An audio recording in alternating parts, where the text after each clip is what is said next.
Does our soul speak to us, or is it our consciousness? In fact, the question I'm asking here is, how do we realize that we possess a soul? So again, you have to remember the vocabulary.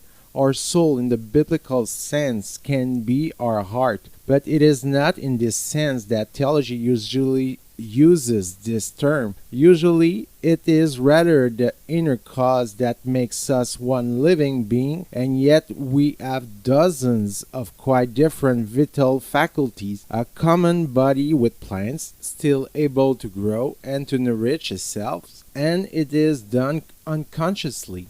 A common sensitivity with animals, we can see, we can hear, and a dog can too. And then a mind specific to man, capable of understanding deep issues, not only sensitive issues, but interior notions such as the notion of love, the notion of eternity, notions of eternal life, why not? And our will, which allows us to love out of duty because our intelligence says so beyond feelings. So, if we take our soul in this direction, we can't feel any sensation in particular. All we feel, however, is that we are really a human being, and then when our body falls ill, it is not something outside of us that falls ill. It's a part of our innermost being. So we can, by extrapolation, note that there is a deep unity within us. Consequently, by reasoning, we can say that we need a source for this deep unity, and we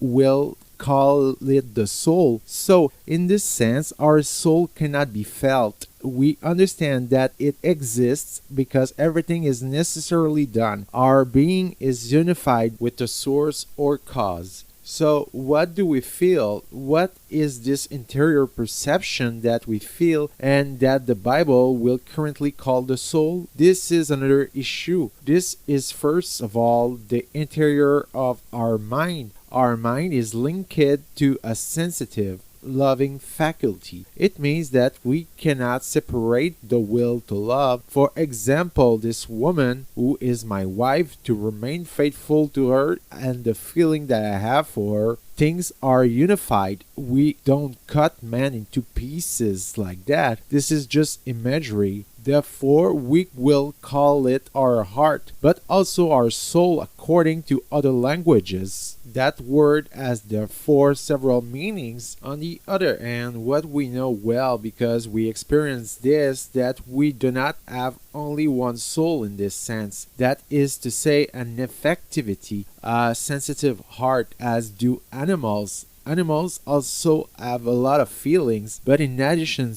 to us, it is a feeling carried by a spirit, so much so that when we love, for example, our wife, our children, and well, we would not want to lose them. We would even like to find them in the next world. We don't think about it all the time, but when we get older, we do. An animal which has only a sensual affectivity, therefore for brief moments, and perhaps a memory a small bit in the recent past, and maybe projects a little bit into the future. However, it does not think in terms of 10 years, for example, whereas he is in perfect health. He will have to die. Fortunately, he is not capable of it. The animal only has a sensual life. We, our soul, taken in this sense of affectivity, is capable of it. This is why we are special beings, very anxious, and sometimes when everything is going well, around 40 years old, for example, we have our house, what will become of us? This is our soul in the sense of our deep spiritual art